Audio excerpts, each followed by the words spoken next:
Guys, nangyari din ba sa inyo yung ganito? Solo RG lang kasi ako dito, guys. Yan ang nangyari, guys, na early namin yung kalaban. Ayan, tignan mo naman pre, 5 minutes pa lang guys, may 13 kills na kami. As in guys, kitang-kita nyo naman na wala nang kapalag-palag yung kalaban dito. Nakasit pa ako ng 3-man set guys.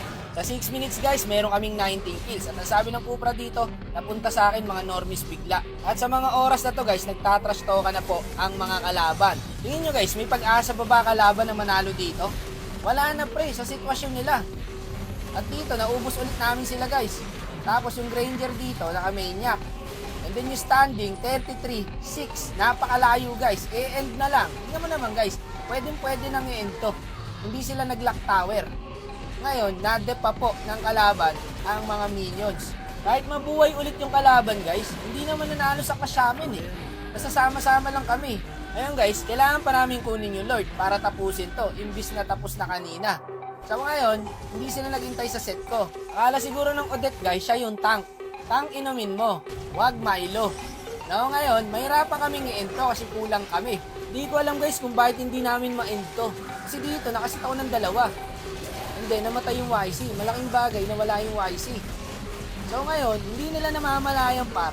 Pre-hit yung Layla. Habang tumatagal yung laro guys, sumasakit yung Layla. Tignan nyo yung damage guys ha. Akala ko nga din, end na talaga yan dyan. Ang kaso guys, ang sakit na rin talaga ng Layla pre. Hindi mo na pwedeng baliwalain, tsaka walang umaabot sa kanya Tapos dito, pinipilit pa nung Alpha na end na. Tignan mo guys Kupal, kaninang kaya ng end, ilalak tower na lang, ayaw pa nila ilak tower. Ayan, triple kill. So ngayon, nagkapag-asa pa guys, yung kalaban. Panalo na kasi pre, nilalaro nyo pa Ayan, monster kill na yung Layla, hindi nila napapansin. Naku, nadali pa tayo pre. Patay yata ako guys, wala tayong flicker. Ayun lang, vision lang sana ako doon guys Kabahan na daw, sabi nung Harit. At dito, patay yung Harit. Ang gulo na nangyari dito guys. Hindi ko rin alam kung sino mananalo na ako mismo naglalaro. At dito, nabigyan din yung Khalid. So, godlike na po yung Layla. So, habang naglalord yung Alpha pre, sinunong Odette yung Harit. At dito, kamuntikan pa yung Odette namin. Ayun, tinamaan ng ulti ng Layla, legendary na guys. Ngayon, yung Alpha naglo-lord, pinuntahan siya ng 3. Ayun na, double kill sa Layla, nakuha pa yung Lord. So ngayon, magso-surrender ang mga kakampi. Lagot daw, sabi nung Harit. Kanina kasi par, tapos na nilaro pa. Hindi ko na talaga maintindihan yung mga kakamping na pupunta sa akin guys Ayan nagkakapalitan lang guys, ng lamang.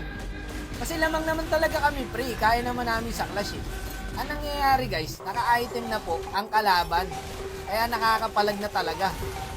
Tignan mo naman, di ba, sumasabay na sila guys. At dito, pinilit nila kami. Tignan mo men, hindi mo malalaman kung sino mananalo Nagkaka-tradean lang. Ako, nahuli tayo ng Cupra. Sabi ulit ng Harit guys, hala, kinakabahan na. Ayan, tinatrash talk na kami pre, pinipressure na kami. Kanina hindi nakakapagsalita yan Namuntikan na kami dito guys. Sinisave ko kasi yung ulti ko sa Layla. Kaso hindi naman nakalapit. Kaya okay lang na umulti na ako sa Joy. Gaging kulit ng laban na to guys. Tignan mo naman kasi pre. Tatapusin na sana nila. Kaso tinulak ko yung minions. Ngayon, ubos din yung kalaban dito par. Tapos yung Odette dito, nag-celebrate siya ng early. Hala, GG na daw. Hindi pa naman tapos guys. So anong nangyari ulit par? Sinitan ko dito yung Harit. Ayan patay na Harit dyan. Nakatakas pa, nakadash pa, nakadouble kill pa. Nako, ubos na naman kami. Ngayon, kailangan ulit namin bumak. Kung kinain laro to, ano to? Walang katapusang clash.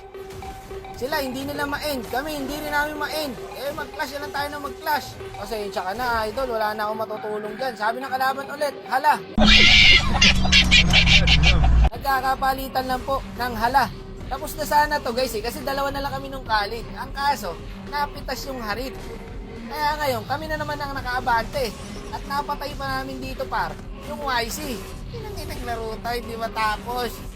Ano na to? Sabi ng Odette, hala din daw. Ngayon pre, naglo-lord pala kalaban. Ayun, nakuha ng Cupra. Sayang, ang tagal ng kampi ko. May set pa naman sana ako guys. Dito par, naharangan tayo ng Cupra, ang galing naman nun. Sabi ng kalaban, hala na naman daw. Nagkakahala na naman po. Hindi namin alam kung sino man nanalo dito Ayun lang, nasita namin sila par. Okay, 4 patay guys. Isa na lang ang natira. Hala, end. Sabi ng Odette, nag-celebrate na naman ng early pre.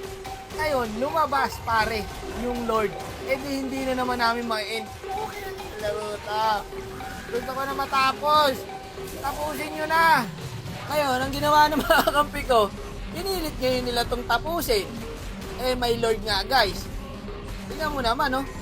Sige, ang mainip, talo. Pilit na to. So, hindi ako bumak, guys, kasi may ulti ako eh. Ayun, inultihan ko yung Harit. Bumak yung Granger. Ano ba naman yan? Tapos na yun eh. Ayun, ubos pa kami sa Harit. Palang yan na yan. Hala, hala. Surrender na daw. Napahiya yung Odette, pre. 2 beses siya. Umasa. Akala niya, endle. Ayun lang, par. Kami yata tatapusin. Mabubuhay ako eh. Hindi na pag ito hindi pa rin na-end. Ewan ko na lang. Kami pa tinalo guys. Wala na, may minions na. Awit na yan. Panalo na kanina. Natalo pa.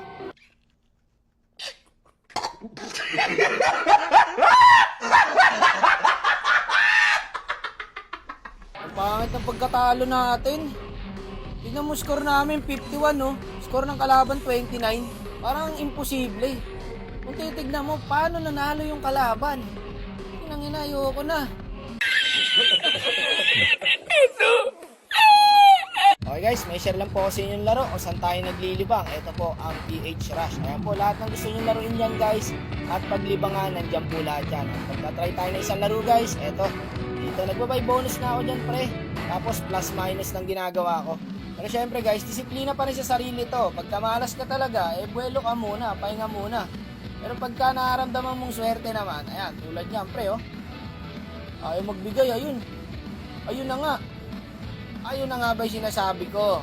Pag binigyan ka na ng ganyan par, tigil ka na. Okay na, gatasan mo lang. O, sabay out. Kaya ang kinaganda sa PH Rush guys, mabilis po ang deposit at withdraw dito. Hindi mo na kailangan mag-antay ng ilang minuto. At syempre, paalala pa din guys, para lang po sa nakakatanda at hindi pwede sa mga bata.